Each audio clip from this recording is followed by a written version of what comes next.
자, 수험생 여러분 안녕하십니까? 자, 제23년도 인강드림 제5회 전국 모의고사 해설 강좌가 출발되겠고 제5회입니다. 자, 그래서 여러분들 지금 이제 시험이 얼마 남지 않은 관계로 지금부터 출제되는 문제들은 거의 시험 문제에 유사하다 이렇게 보시면서 자, 문제에 대해서 정답을 정확하게 체크하는 게 가장 좋겠고, 만약에 정답이 어려우신 분들은 그 지부만큼은 암기하다시피 봐주시기 바랍니다. 자, 그런 모의고사가 출발을 합니다.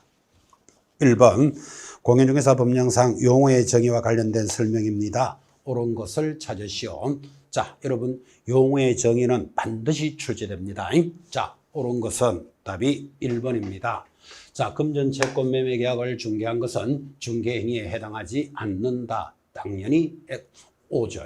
그래서 옳은 것으로서 금전채권의 매매 계약을 중개하는 것을 중개행위로 보지 않는다는 뜻은 중개는 중개 대상물에 대하여 당사자 간의 매매, 교환, 임대차 등의 중개에 대해서 알선을 하는 것이지 금전채권을 매매하는 것, 금전채권은 동산에 관련되는 내용이다라는 건 아시겠죠?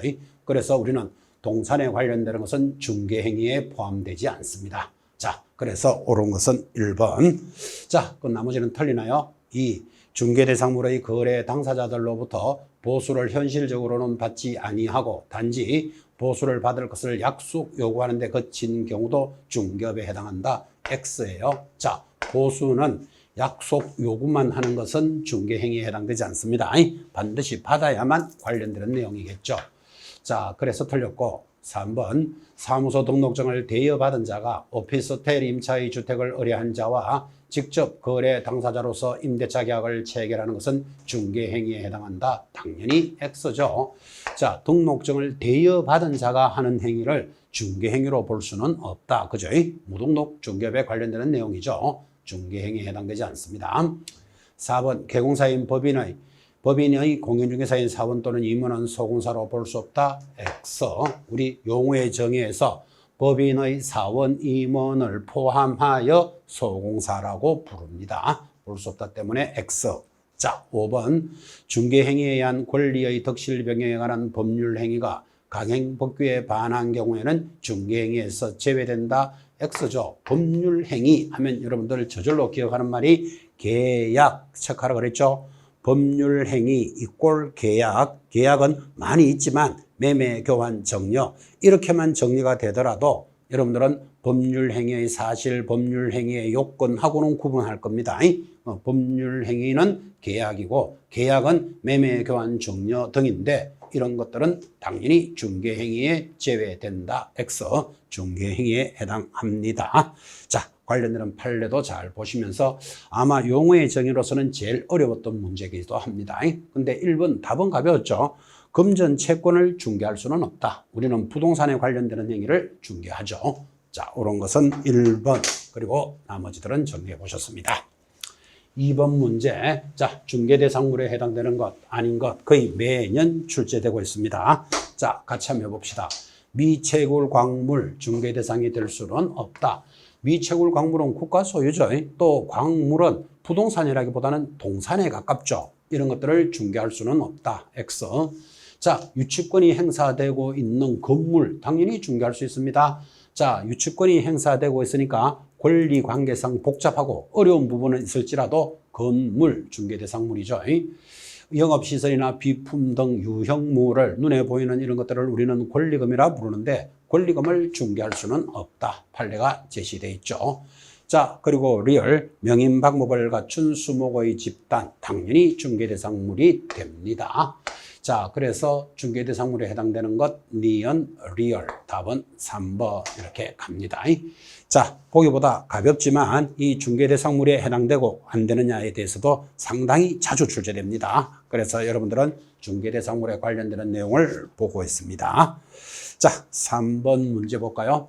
자, 공인중개사법상 개설 등록과 관련된 설명으로 틀리는 것을 찾으시오. 자, 중개대상물에 관련되는 등록하려면 중개업을 하기 위해서는 등록을 해야 되고 여기에 대해서 틀리는 것 답부터 바로 갑니다. 틀리는 것이 2번이죠. 자본금이 5천만 원인 협동조합기본법상 사회적 협동조합은 사무소 개설 등록을 할 수 있다. 굉장히 자주 관리하는 건데 그냥 협동조합은 중개대상물이 되지만 사회적 들어가면 틀립니다.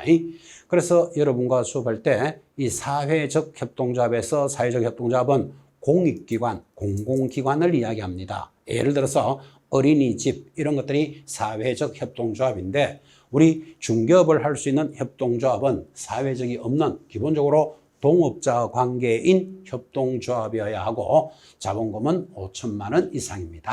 자, 그래서 틀린 것은 2번 사회적 돌았기 때문에 틀렸죠. 자, 나머지 지문들은 다 옳게 되어 있고 특히 4번 보시면 대표자를 제외하고 임원의 3분의 1이 공인중개사인 법인은 사무소 개설 등록을 할 수 있다. 여러분 대표자를 제외하고 사원 임원의 얼마 3분의 1은 공인중개사에 한다라는 게 등록의 기준이죠. 그래서 정확하게 들어와 있습니다. 3번 지문도 등록 완성은 등록 신청이 기준에 적합한 경우 등록 신청을 받은 날로부터 7일 내로 서면으로 통지해 준다. 이런 것들이 우리가 등록에서 배웠던 내용들이죠. 3번 문제도 가장 가벼운 내용이었습니다. 4번 보도록 하겠습니다. 자, 4번 공인중개사법상 등록의 결격사유에 해당하는 자는 자, 결격사유도 해마다 출제되고 있습니다. 여기에 해당되는 자, 일단 답은 4번이죠. 자, 도로교통법을 위반하여 징역 1년에 집행유예 2년을 선고받고 자, 그 유예기간이 종료되고 2년이 경과되지 아니한 자 결격사유입니다. 그래서 해당되는 자 4번이고 이 내용이 법이 개정되었죠. 집행유예 2년을 받으면 집행유예만 2년이 경과되면 되었는데 여러분부터는 추가로 2년이 경과되지 않은 자 그러니까 결국은 집행유예 받은 날 2년을 받은 자는 4년이 지나야만 벗어날 수 있습니다. 그러니까 해당되지 않은 자 결격사유에 해당되죠. 자, 나머지는 벗어났습니까? 1. 형법을 위반하여 징역 8개월의 선고유예를 받고 유예기간 중에 있는 자. 앞으로 여러분들은 선고유예가 딱 뜨면 선고유예는 아무것도 아니다. 그래서 유예기간 중에 있는 자 결격사유에 해당하지 않습니다. 다시 선고유예가 뜨면 뭐라고요? 선고유예는 아무것도 아니다. 아무것도 아니라는 말은 결격사유도 아니고 취소되는 사유도 아니고 아무것도 아니다. 그죠? 2번 특정 사무에 관하여 후견 개시 심판을 받은 비특정 후견인 하면 결격사유 아니죠. 우리는 피한정 후견인, 피성년 후견인이 결격사유다. 이렇게 공부합니다. 피특정 후견인이 무슨 뜻입니까? 굳이 알 필요 없습니다. 피특정 후견인 결격사유 아니다. 3번 형법을 위반하여 300만 원의 벌금형을 선고받고 3년이 경과되지 아니한 자. 자, 여러분 우리 다단에서 벌금형만 탁 들어오면 이 벌 3이 결격사유. 이 노래 제목입니다. 이 법을 위반하여 벌금 300만 원 이상을 받은 자는 3년 동안 결격사유입니다. 그래서 이 벌 3 반드시 기억하되 형법을 위반하여 하니까 틀렸죠. 이 법이라는 것은 공인중개사법을 위반하여 벌금 300만 원 이상입니다. 해당되지 않고 5번 채무자 회생 및 파산에 관한 법률에 따라 개인 회생 절차 중에 있는 자. 개인 회생 절차 중에 있는 자를 우리는 신용불량자라고 부르는데 우리 중개사법에서 신용불량자는 결격사유이다. 그런 말은 없죠. 파산자는 결격사유입니다. 자, 그래서 4번 지문은 결격사유에 해당되는 제목을 알고 있습니까? 라는 것을 묻는 겁니다. 이 결격사유는 시험에서 빠진 적이 한 번도 없습니다. 반드시 소화시키시고 특히 이번에 바뀐 집행유예를 받은 자는 집행유예 종료가 되고 추가로 2년이 더 지나야만 벗어날 수 있다. 이렇게 해서 4번을 정확하게 개정된 사항으로 체크합니다. 5번 문제 볼까요? 자, 공인중개사 사무사에 관련되는 내용입니다. 틀리는 것을 모두 찾으시오 라고 들었고 이 등록과 관련되는 중개사무소 설치도 반드시 출제되는 거죠. 자, 틀리는 것, 기업, 다른 법률의 규정에 따라 중개업을 할 수 있는 법인, 우리는 이를 특수법인이라 부르고 우리 시험에서는 대체적으로 특수법인은 지역 농협만을 이야기합니다. 그때 분사무소 책임자 공인중개사여야 한다. X죠. 자, 분사무소 책임자가 공인중개사여야 하는 것은 공인중개사법을 따르는 자들만 적용되지 특수법인은 적용하지 않습니다. 자, 니은 분사무소 설치 신고 시에는 책임자의 자격증 사본을 제출해야 된다. X예요. 자, 분사무소 책임자는 공인중개사여야 하고 공인중개사여야 하니까 자격증을 제시할 것 같지만 등록관청에서 시도지사에게 직접 확인할 수 있다. 이렇게 말합니다. 확인할 수 있으니까 가져올 필요는 없죠. 제출. 이렇게 편리해 주는 조문은 기억해 놓으셔야 됩니다. 그래서 니은도 X. 자, 디귿. 중개사무소를 등록관청 관할지역 외의 지역으로 이전한 경우 이전 전에 발생한 사유로 인한 행정처분은 이전 전의 등록관청이 행한다. 항상 이렇게 틀리게 나오죠. 이전 후 관청이 행합니다. 서울 강남에서 영업을 하다가 구리시로 이전을 합니다. 자, 그러면 관할지역 외로 갔죠. 자, 그러면 여기 강남에서 위반한 것을 누가 처벌한다? 이전 후 관청인 구리시청이 관리합니다. 그래서 이전 전 이렇게 들어오는 것 무조건 주의하셔야 됩니다. 그래서 행정처분 관청이 달라지기 때문에 꼭 정리하실 것. 그런데 보통 수험생들은 이전 전에 위반한 것은 이전 전에서 처벌할 것이다 라는 느낌이 오도록 문제를 만듭니다. 반드시 이전 후 관청이 행한다. 틀린 거 정리하셨고, 리얼 업무 정지 기간 중인 개공사는 성낙서를 주는 방법으로 다른 개공사와 중개사무소를 공동으로 사용할 수는 없다. 맞다. 자, 그래서 틀리는 것 기억, 니은, 디귿. 답은 5번 이렇게 정리를 합니다. 자, 이 모의고사에 관련되는 문제, 지문 하나하나들이 다 중요합니다. 여러분들에게 출제될 수 있는 것 위주로 정리가 되었고 지문 하나하나의 의식을 해 주셔야 되고 특히 이전 후 관청에서 행하는 것을 이전 전이라고 잘 들어옵니다. 그리고 리얼에 공동사무소를 설치할 수 있을 때는 언제라도 누구라도 공동사무소는 설치가 가능한데 업무 정지 중인 자는 설치할 수는 없다. 이 정도는 동의하셔야 되죠. 5. 그래서 답이 5번이었습니다. 자, 6번 문제로 접어들겠습니다. 공인중개사법상 표시 광고 등에 관한 내용입니다. 옳은 것을 찾으시오. 자, 답부터 보면 답이 5번에 있습니다. 중개대상물의 표시 광고 시 중개보조원을 명시한 개공사에 대해서는 100만 원 이하의 과태료를 부과한다. 자, 여러분 표시 광고를 위반한 것 우리는 100만 원짜리 과태료 이보개 문표 반납휴 표시 광고 위반은 100만 원짜리 과태료입니다. 자, 그럼 옳은 것이 5번으로 돌아왔으니까 틀린 것 수정해 볼까요? 1. 중개사무소 5개 광고물에는 연락처를 명시하여야 한다. 이 하여야 한다 때문에 X죠. 여러분 광고물에는 중개사무소 전화번호 반드시 적죠. 적지 마라 하도 적을 거예요. 그런데 법에서 그 연락처를 적어라 이런 부분 없습니다. 안 그래도 다 적기 때문에 반드시 5개 광고물에는 개공사 성명을 반드시 기재해야 한다. 이렇게 돼 있고 개공사 성명은 중개사무소에 걸려져 있는 게시되어 있는 등록증의 이름과 간판에 있는 등록증 이름이 같은지를 보겠다. 그게 법의 모습이죠. 그래서 연락처를 명시하는 게 아니고 대표자, 법인은 대표자고 개공사 성명을 명시합니다. 2번 개공사가 인터넷을 이용하여 중개대상물에 대한 표시 광고를 할 경우 중개대상물의 소재지는 명시사항이 아니다. X. 여러분 요즘은 사람을 보지 않고 비대면이라고 그러죠.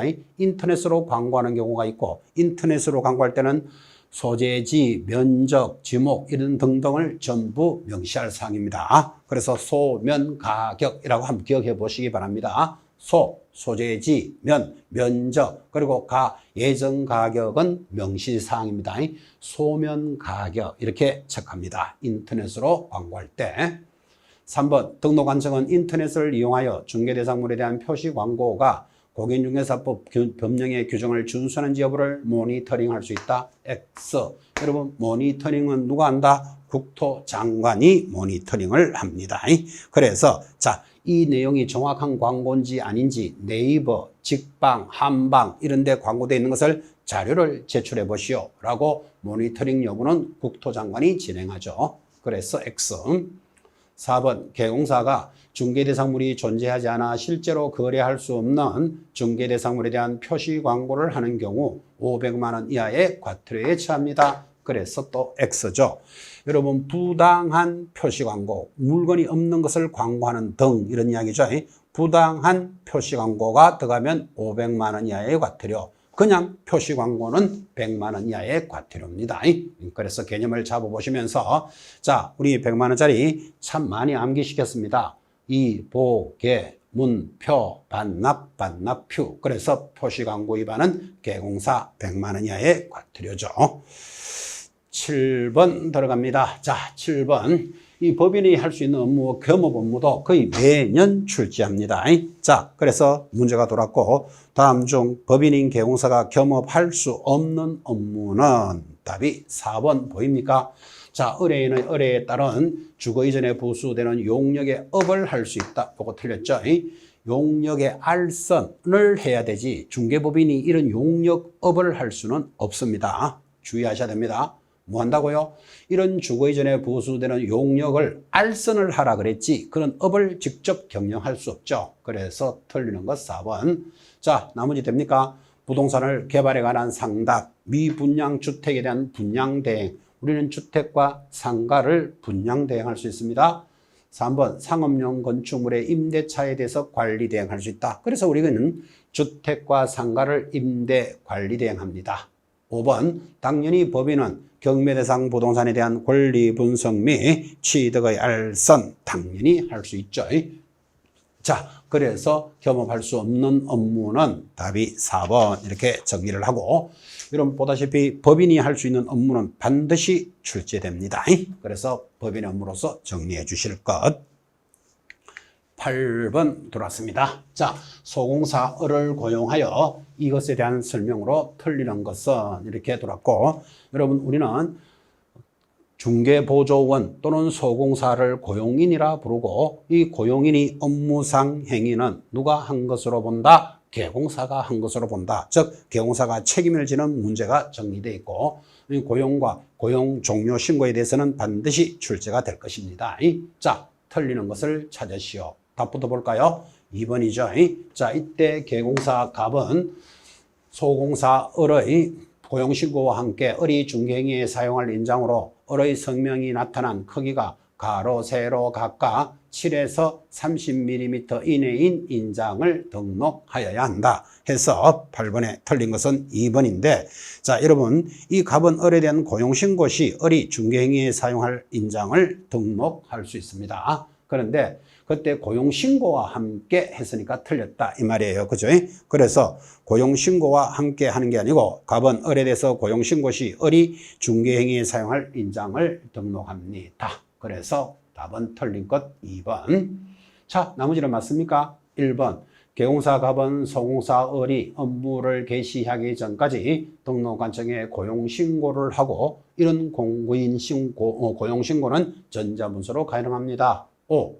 3번 이런 소공사 을의 업무상 행위는 갑의 행위로 간주된다. 이것도 간주된다. 5조. 이 간주 조항은 뭐다? 본다와 같은 내용이고 우리 법조문에는 본다 이렇게 되어 있습니다. 간주와 본다는 같은 내용인데 만약에 이를 추정한다면 틀린다. 여기까지 공부하셔야 되죠. 그래서 소공사가 한 행위는 개공사의 행위로 본다. 본다는 간주 조항이다. 까지 익힙니다. 5. 4번 을이 중개업무 수행 중 고의적으로 의뢰인에게 손해를 입힌 경우 갑이 이에 가담하지 않았다면 갑은 손해배상을 함에 있어서 과실상계를 주장할 수 있다. 당연히 오해 그죠? 자, 개공사가 직접 한 것이 아니고 소공사의 행위로 손해배상 책임을 질 때는 당사자들에 대한 잘못도 있으니까 당사자들의 잘못 일정한 내용을 공제하고 개공사 과실상계를 주장하는 겁니다. 그대로 판례의 지문으로서 익히셔야 됩니다. 5번 개공사 갑은 소공사 을의 고객용회사 자격증 원본을 중개사무소 안의 보기 쉬운 것에 게시하니까 자, 주의해야 될 것 소공사 자격증 게시합니다. 그때 누가 게시해야 된다? 개공사가 게시해야 된다라는 지문. 이거 위반하면 개공사에게 100만 원 이하의 과태료 사유죠. 자, 그래서 틀리는 것 2번 해서 여러분 정확하게 체크해 놓으셔야 됩니다. 이때 갑은 을에 대한 고용신고에서 등록을 하되 을 자신이 고용신고할 때 인장을 등록하지 갑이 고용신고해 주는 인장을 등록해 주는 것은 아니죠. 그래서 2번 지문의 의미를 잘 체크해 주셔야 됩니다. 자, 9번 접어들었습니다. 또 매번 제목 하나의 한 문제죠. 휴업, 폐업에 관한 내용도 반드시 출제가 되는데, 자, 9번 공인중개사법상 중개업의 휴업, 폐업에 대해서 설명하고 있습니다. 옳은 것을 찾으시오. 답이 3번 있습니다. 자, 휴업, 폐업에 있어서 질병으로 인한 요양 또는 임신, 출산 등의 경우에는 7개월의 휴업을 할 수 있다. O예요. 원래 휴업은 6개월까지만 해야 됩니다. 그래서 6월을 초과할 수 없는데 부득이한 사유가 있다면 6개월을 초과할 수 있다. 그때 부득이한 사유, 질병으로 인한 요양, 지금 나오는 임신, 출산, 군대 가는 것을 징집이라 그러죠. 징집. 그리고 이 밖에 뭐 취약 등 대학원을 갔다든지 부득이한 사유가 있으면 6개월을 초과할 수 있다는 조문입니다. 자, 그래서 옳은 것은 3번 들어왔다면 1번 중개업의 휴업신고 시 사업자 등록의 휴업신고를 같이 할 수 없다. X죠. 사업자 등록 휴업할 때 같이 중개업도 휴업할 수 있습니다. 그래서 이전에는 사업자 등록 별도로 휴업하고 중개업에 대해서 등록 관청에서 별도로 휴업하는 것을 두 군데 가는 것을 한 군데만 가면 거기서 연락을 해줍니다. 그래서 같이 할 수 있다. 2번 휴업과 폐업 신고는 전자문서로 할 수 있다. X죠. 유일하게 여러분 전자문서로 안 되는 것. 그러니까 우리말로 하면 방문 신고하는 게 휴업, 폐업이고 휴업, 폐업은 등록증을 지참해야 되므로 전자문서로는 안 되죠. 2번도 잘 보셔야 됩니다. 4번 휴업기간을 변경하고자 할 때는 등록증을 첨부하여 7일 전까지 신고한다. X죠. 여러분 휴업을 할 때 등록증을 첨부하여 휴업 신고를 했기 때문에 변경 신고에 등록증을 첨부한다라는 말은 웃기는 말이죠. 벌써 첨부가 돼 있기 때문에 그래요. X. 자, 5번 신고한 휴업기간 중 중개 업무를 하게 되면 업무 정지를 받을 수 있다. 역시 X입니다. 휴업을 한 자가 중개 업무를 하면 휴업 신고 위반이지 업무 정지 사유가 아니죠. 그래서 휴업 중에 영업을 한 자, 휴업 신고를 위반한 자는 100만 원 이하의 과태료입니다. 자, 우리 100만 원짜리 과태료 노래 제목이 이보개, 문표, 반납, 휴. 마지막에 휴가 100만 원 이하의 과태료 사유입니다. 자, 이어지는 단은 10번입니다. 자, 개공사 을은 X 건물의 소유자와 소유자인 갑과 전속 중개 계약을 체결했습니다. 오는 설명은 몇 개인가? 자, 몇 개 찾을 필요 없이 OX로 가야 되죠. 자, 기억, 을은 전속 중개계약서를 작성하고 갑에게 교부한 후 이를 몇 년간 보존합니까? 3년 보존 서류죠. O. 자, 니은, 을은 갑의 비공개 요청이 없는 한 7일 내로 갑의 인적 사항 등을 공개해야 된다. 여러분, 전속 중개계약에 있어서 정보 공개에 인적 사항 공개한다. X. 굉장히 자주 나오죠. 인적 사항은 절대로 공개할 수 없다. 당연한 이야기입니다. X. 디귿, 을이 인터넷을 통해서 광고할 때는 이 건물의 방 및 욕실의 개수, 주차 대수 이런 것들도 명시하도록 돼 있죠. O. 자, 리을, 갑과 을이 전속 중개가 유효기간을 약정하지 않았다면 유효기간은 기본적으로 3개월로 봅니다. 그래서 3개월 내로 팔아주세요. 또는 3개월 내로 사주세요라고 원칙은 3개월로 하지만 당사자 약정이 있으면 약정에 따른다라고 돼 있죠. 그래서 기본적인 유효기간은 3개월로 합니다. 5. 자, 그래서 옳은 것은 모두 몇 개? 3개. 답은 몇 번? 4번. 이렇게 들어갑니다. 여러분, 전속 중개계약도 기본 수업 시간에도 많이 전달했지만 시험에서 빠진 적이 한 번도 없는 단원입니다. 그래서 전속 중개계약도 정리해 주셔야 됩니다. 11번 들어옵니다. 자, 11번. 공인중개사법상 거래정보사업자에 관한 내용입니다. 틀리는 것은 여러분 전속 중개계약이 딱 들어오면요 바로 이어지는 짝으로 들어오는 문제가 거래정보사업자다 이렇게 전달했고 지금 거래정보사업자에 관련되는 문제가 들어와 있습니다.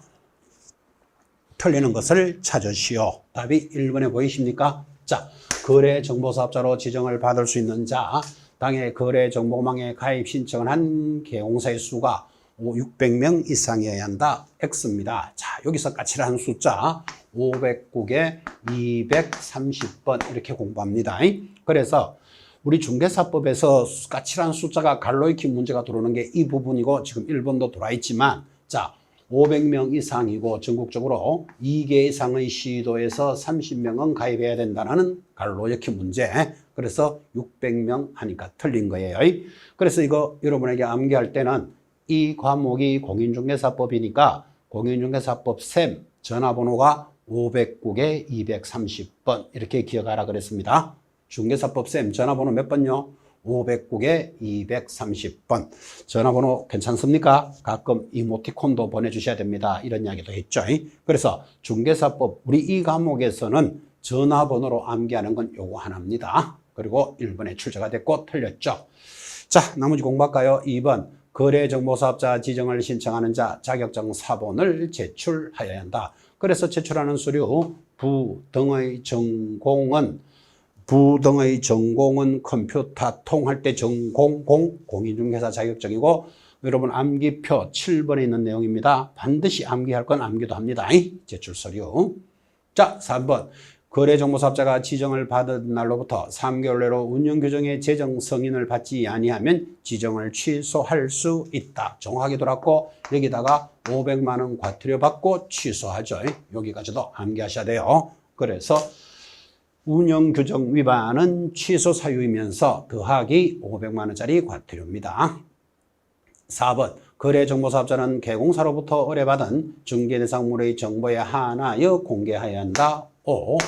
5번 거래정보사업자가 개공사에 따라 차별적으로 정보를 공개하면 1년 이하의 징역 1,000만 원 이하의 벌금. 그래서 거래정보사업자가 정보 위반은 1년에 1,000만 원짜리 형벌인 양양이사가 거금을 받고 매매에 협조하게 되면 1년에 1,000만 원씩 벌어도 비전공이요 할 때 비전공할 때 정의 정보 위반이죠.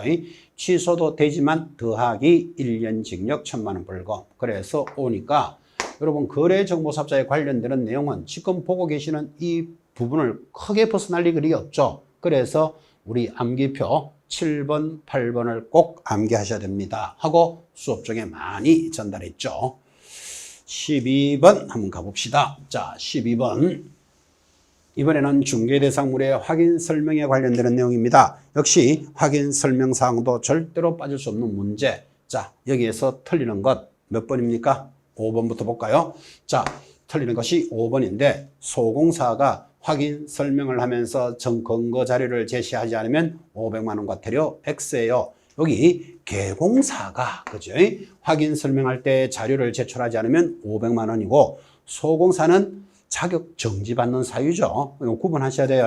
자료를 제출하지 않으면서 설명을 부실하게 하면 개공사는 500만 원 과태료, 소공사는 자격 정지입니다. 그래서 자격 정지 사유가 이인설설 개개금 암기표 2번에 있죠. 이인설설할 때 첫 번째 설이 확인 설명할 때 근거 자료도 제시하지 않고 말로 설명하면 자격 정지 사유입니다. 자, 그래서 틀리는 것은 5번 됐고, 자, 나머지 1, 2, 3, 4 잘 정리되어 있습니다. 특히 3번 이런 확인 설명서는 몇 년 보존 서류다? 3년간 보존 서류. 나머지 맞는 지문들이죠. 짚어주시기 바랍니다.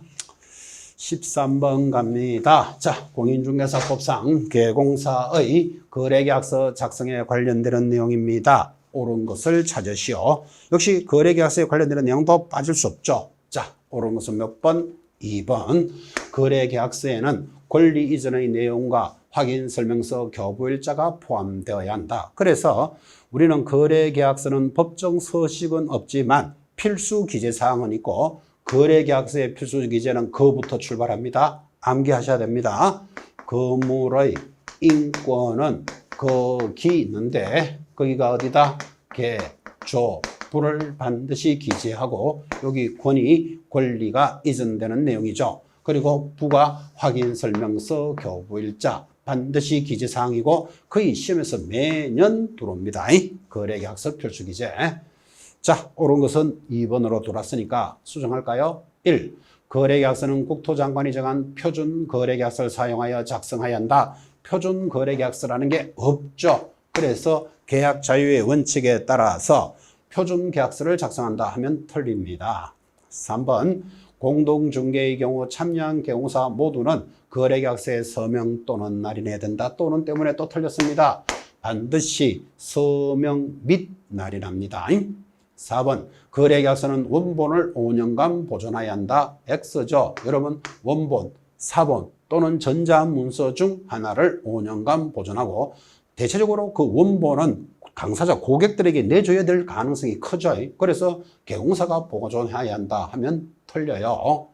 자, 5번 개공사가 거래계약서에 거래 금액을 거짓으로 기재하면 거래 질서 교란 행위이며 이는 등록이 반드시 취소된다. X 등록을 취소할 수 있다라고 돼 있죠.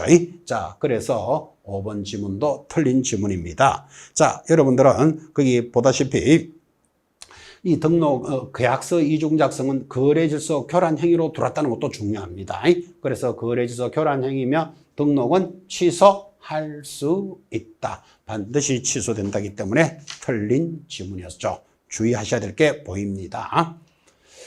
자, 14번까지 넘어옵니다. 14번 공인중개사 법령상 손해배상 책임에 관한 내용입니다. 틀리는 것을 찾으시오. 뭐 거의 매해 출제되는데 자, 가볍게 돌았죠? 틀리는 것 3번.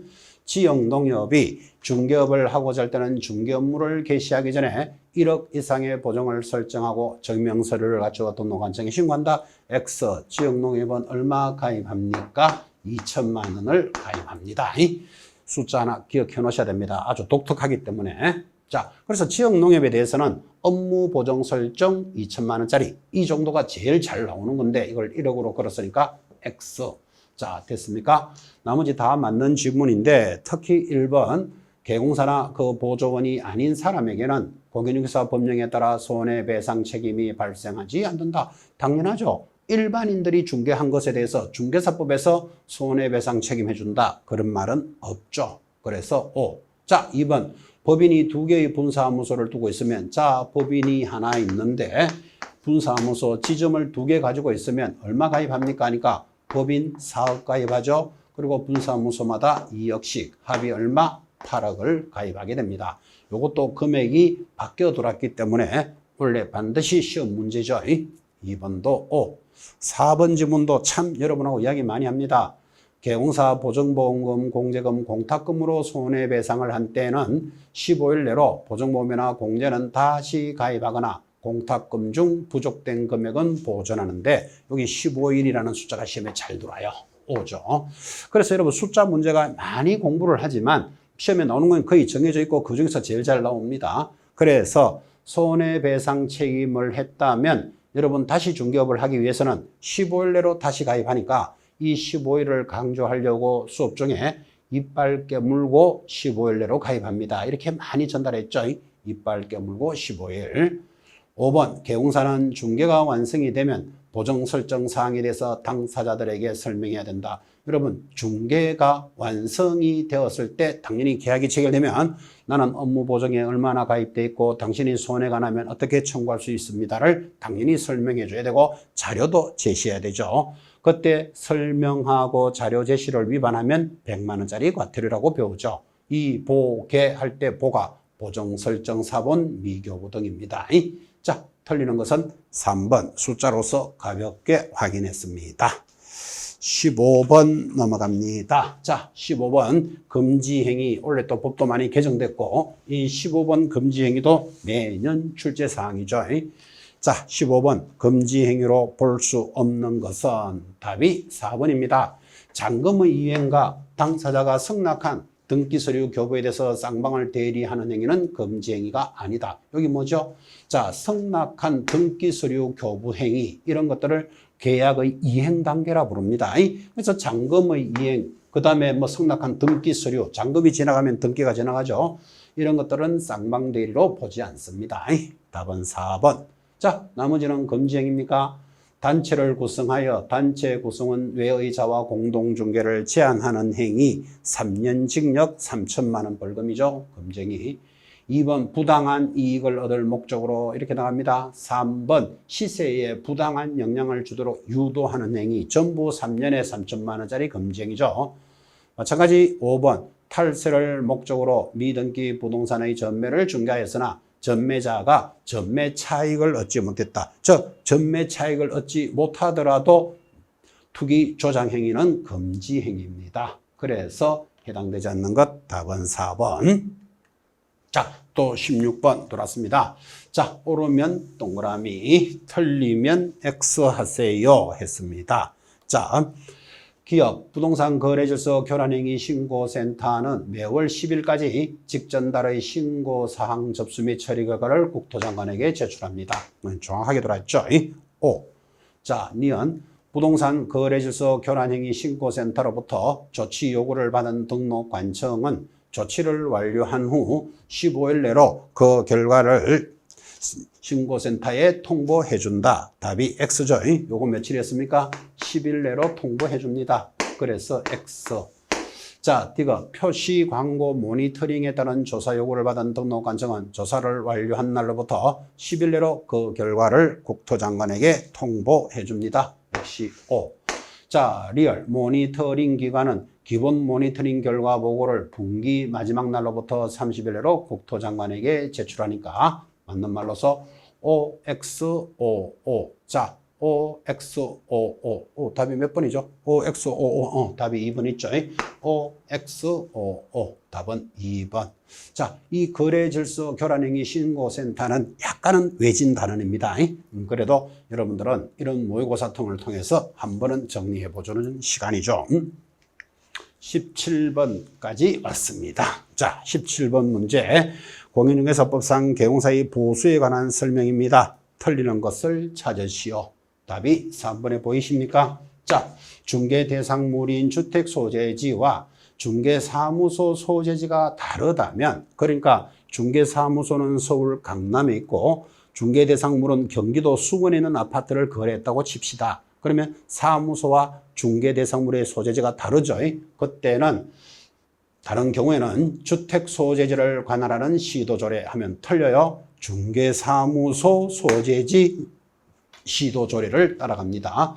그래서 이 3번 지문도 굉장히 잘 나옵니다.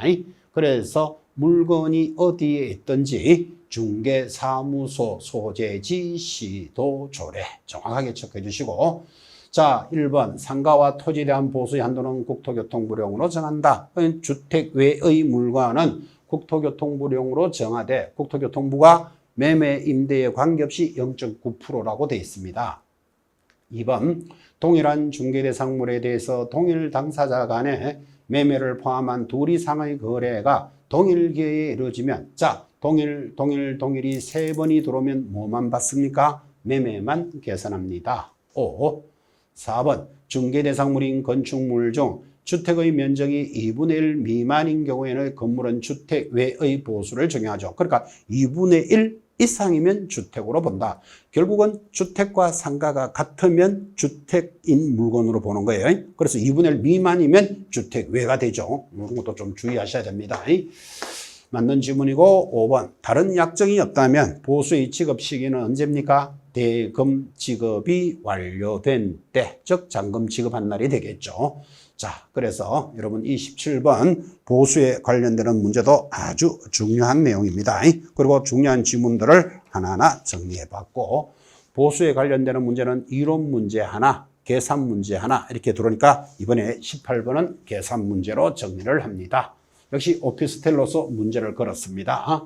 자, 개공사가 임차보증금 1,000만 원에 월세 30만 원인 오피스텔의 임대를 중개하였고 갑이 받을 수 있는 최고 한도액은, 그때 이 오피스텔은 전용 면적이 80제곱미터이고 상하수도 시설과 전용 입식 부엌, 수세식 화장실이 갖춰져 있습니다. 그러면 이렇게 85제곱미터 이하이고 전용 수세식 화장실이 있으면 주택으로 보니까 우리 오피스텔은 매매는 0.5%, 임대는 0.4%를 기억해야 되는데, 왜 매매는 0.5%일까요? 오피스텔이니까 그렇게 기억했죠.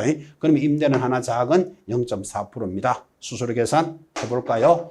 자, 보증금 1,000만 원 더하기 월세 얼마? 30만 원 곱하기 무조건 100으로 합니다.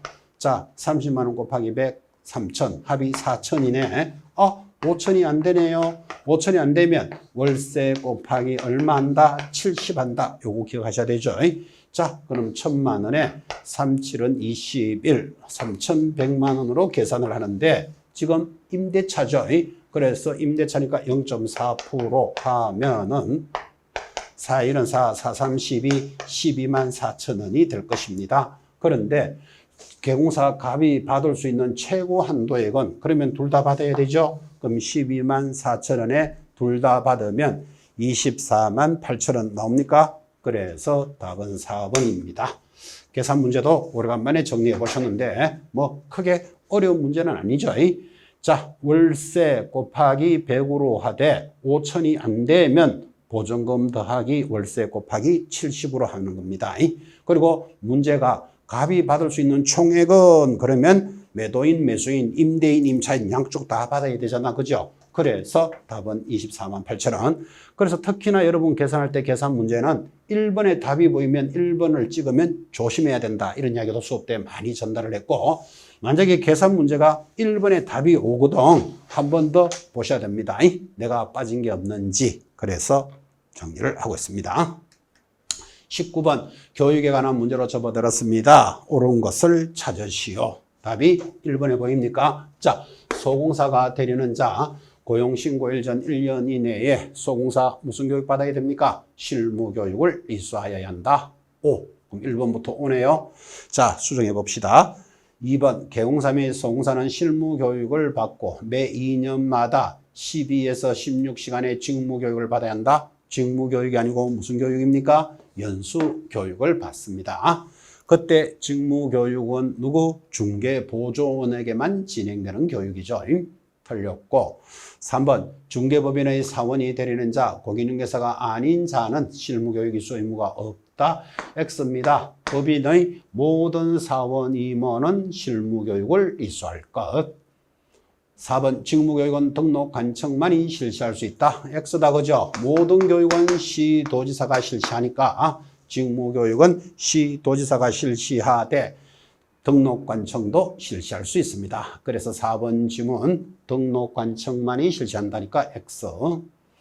5번 부동산 거래사고 예방교육을 실시하려는 경우에는 교육일 7일 전까지 일시장소 대상자 등을 통지나 공고하여야 한다. X다. 그죠? 여러분 잘 아시다시피 7일 전이 아니고 며칠 전에 10일 전까지 연락을 합니다. 뭐 이 정도 문제가 교육에 관한 문제고 우리는 교육에 관한 문제도 여러분하고는 많이 정리했던 단원입니다.